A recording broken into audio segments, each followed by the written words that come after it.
नमस्कार। एक बार फिर आप सभी का स्वागत है हमारी ऑनलाइन क्लास में। आज की क्लास में सेल चैप्टर में आपका नया टॉपिक है राइबोसोम। आज हमें राइबोसोम के बारे में पढ़ना है। ये मोस्ट इंपॉर्टेंट टॉपिक है राइबोसोम। इसे कॉमनली सामान्य रूप से इसे हम प्रोटीन की फैक्ट्री कहते हैं। क्या कहा जाता है? प्रोटीन की फैक्ट्री। अब फैक्ट्री शब्द से आप जान ही गए होंगे कि इसमें प्रोटीन का निर्माण होता है। कॉमनली राइबोसोम को हम प्रोटीन की फैक्ट्री कहते हैं, क्योंकि जितनी भी हमारी बॉडी में प्रोटीन सिंथेसिस होती है, जितनी भी प्रोटीन का फॉर्मेशन होता है, वो राइबोसोम के द्वारा होता है। ठीक है, तो इसको कॉमनली सामान्य रूप से हम प्रोटीन की फैक्ट्री कहते हैं राइबोसोम को। राइबोसोम शब्द का अर्थ क्या है? सबसे पहले आप समझेंगे कि राइबोसोम इस टर्म का क्या अर्थ है। ठीक है, तो राइबोसोम ये दो शब्दों से मिलकर बना है। राइबो, एक ग्रीक भाषा के दो शब्द हैं, राइबो और सोम या सोमा। ठीक है, तो राइबो टर्म का अर्थ होता है स्फेरिकल। क्या होता है? स्फेरिकल, या हिंदी में इसे कहते हैं गोलाकार। क्या कहा जाता है? गोलाकार। और सोमा शब्द का अर्थ होता है बॉडी। जैसे आपने लाइसोसोम में, लाइसो मीन्स डाइजेस्टिव और सोमा मीन्स बॉडी पढ़ा था, ऐसे इसमें सोमा मीन्स बॉडी।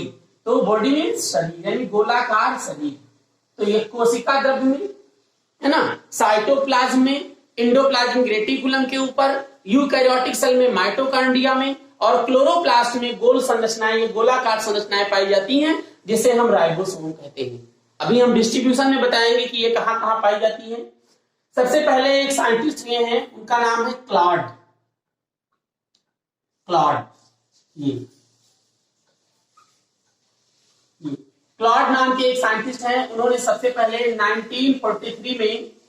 1943 में राइबोसोम को ऑब्जर्व किया था।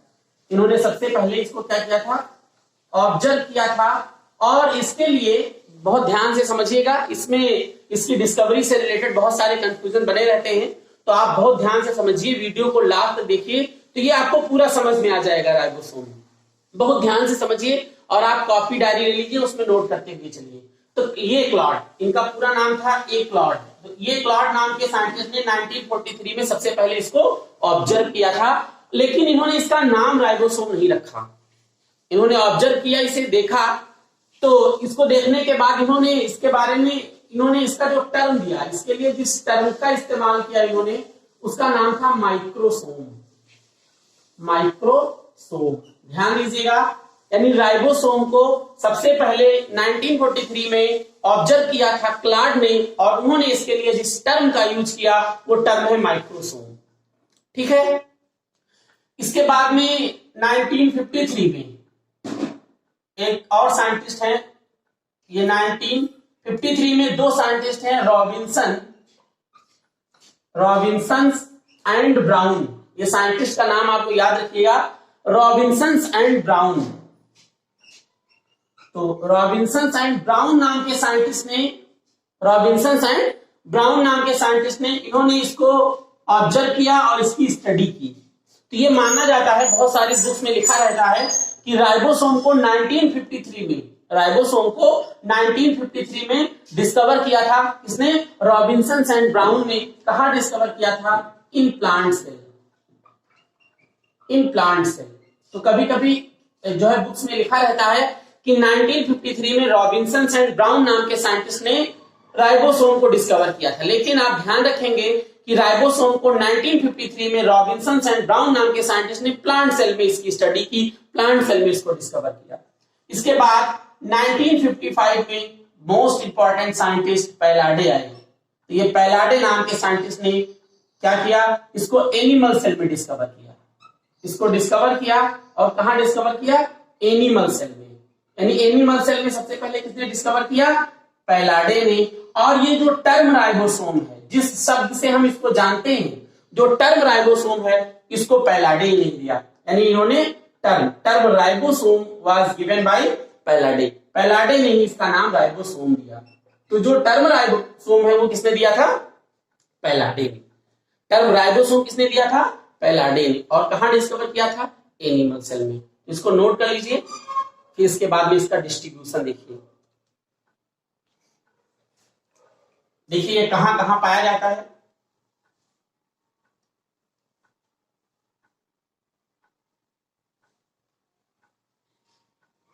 अब देखिए इसका डिस्ट्रीब्यूशन, ये जो राइबोसोम है, ध्यान दीजिएगा, डिस्ट्रीब्यूशन से पहले आप थोड़ा सा जान लीजिए, ये राइबोसोम 2 टाइप का होता है। 2 प्रकार का राइबोसोम पाया जाता है। 2 प्रकार का राइबोसोम होता है। एक होता है 80S राइबोसोम और दूसरा होता है 70S राइबोसोम।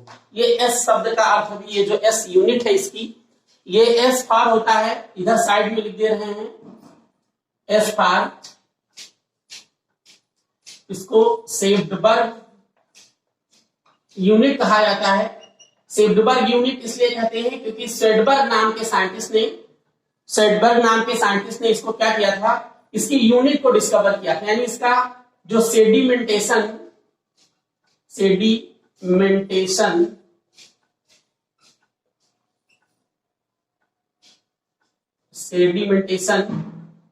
सॉफिशिएंट इसका निकाला था, और इसको अवसादन गुणांक कहते हैं।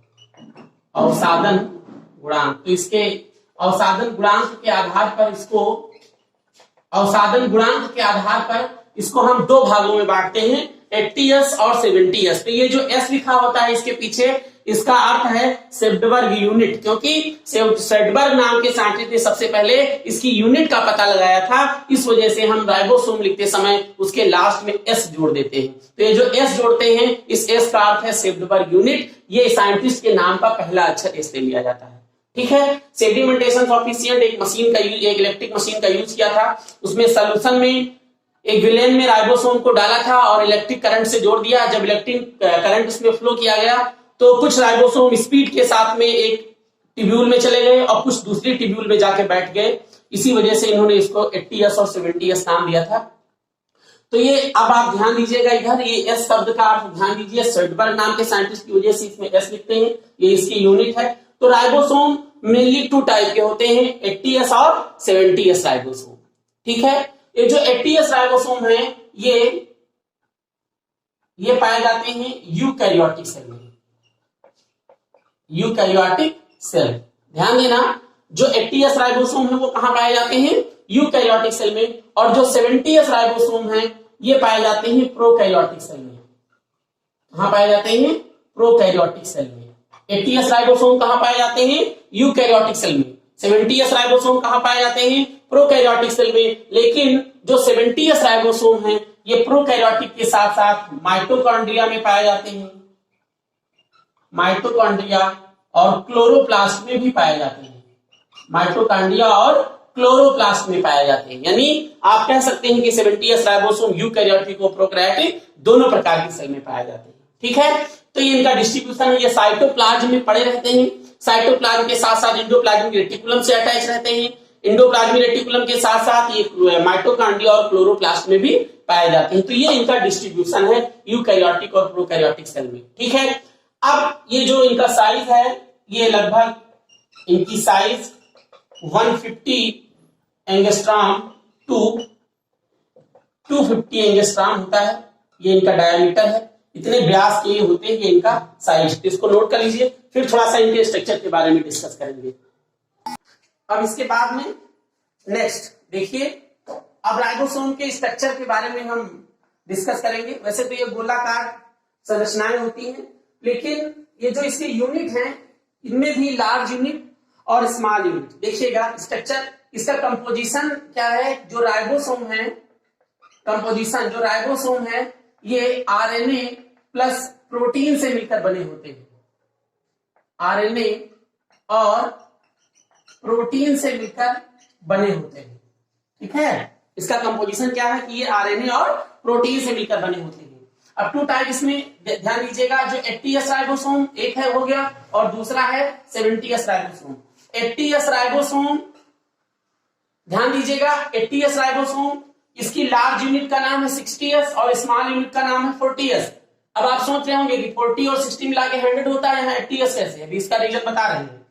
तो ये 60S और ये ये आपका क्या है 40s, यानी ये लार्ज यूनिट है, लार्ज यूनिट, और ये स्मॉल यूनिट है।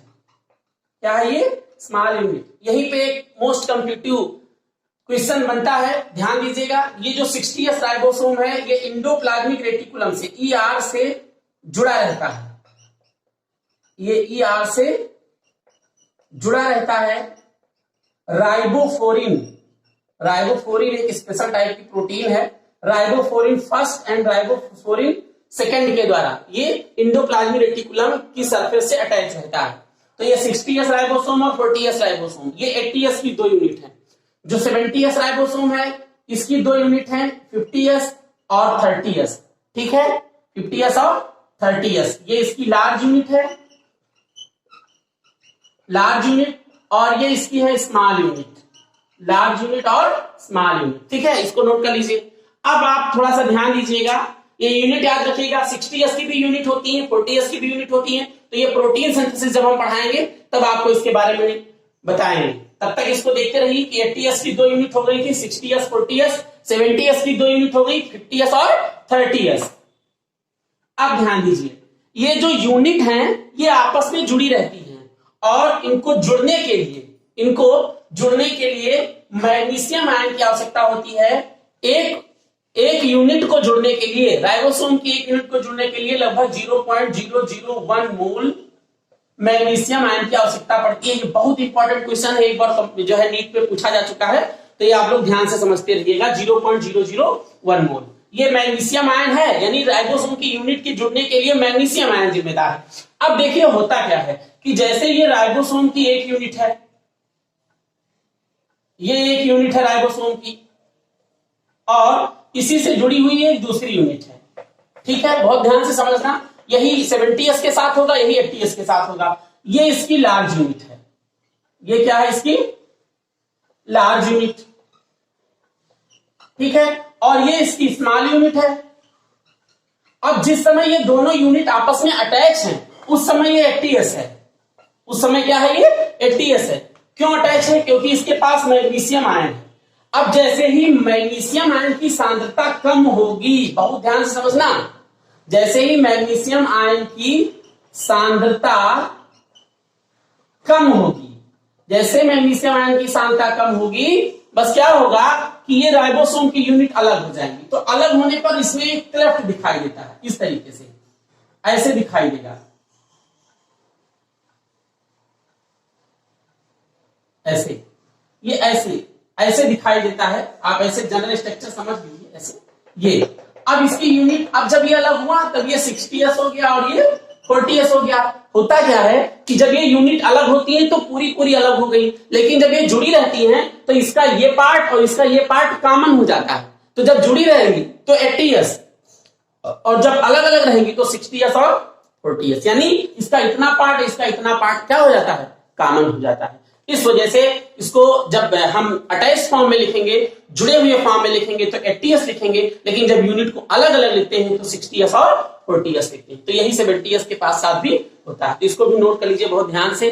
अब ये मैसेंजर आरएनए की चैन बनाइए, मैसेंजर आरएनए के साथ जुड़कर राइबोसोम कभी कभी नहीं, जब प्रोटीन सिंथेसिस होने लगती है, सॉरी, जब प्रोटीन सिंथेसिस होती है उस समय राइबोसोम मैसेंजर आरएनए से जुड़कर, ध्यान देना, एक टर्म इसके लिए आता है पॉली राइबोसोम, बहुत पूछा जाता है ये पॉली राइबोसोम, ORR पॉलीसोम, ये टर्म पूछा जाता है।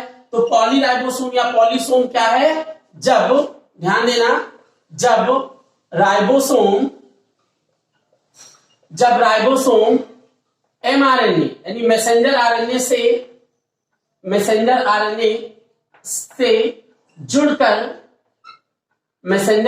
से जुड़कर श्रृंखला बना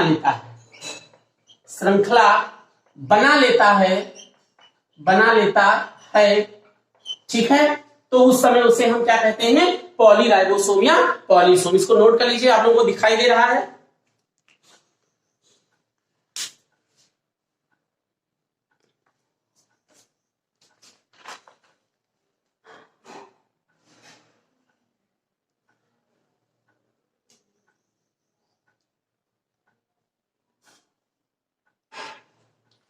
अब ध्यान दीजिएगा, एक साइंटिस्ट ये है, उनका नाम है लेक, नाम के साइंटिस्ट ने 1981 में राइबोसोम का एक स्ट्रक्चर दिया है, प्रोटीन सिंथेसिस के समय कैसे ये यूज होता है राइबोसोम। तो इसको ध्यान से देख लीजिएगा कि इसकी एक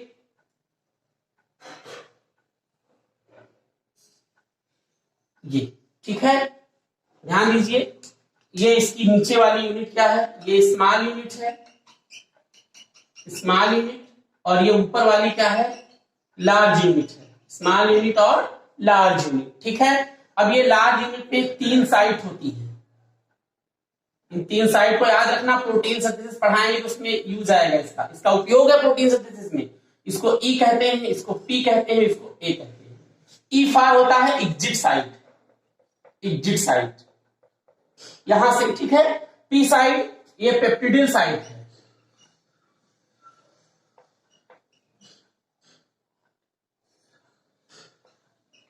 या पेप्टिडिल साइट, यहां पे पॉलीपेप्टाइड चेन जुड़ती है, और ये एमिनो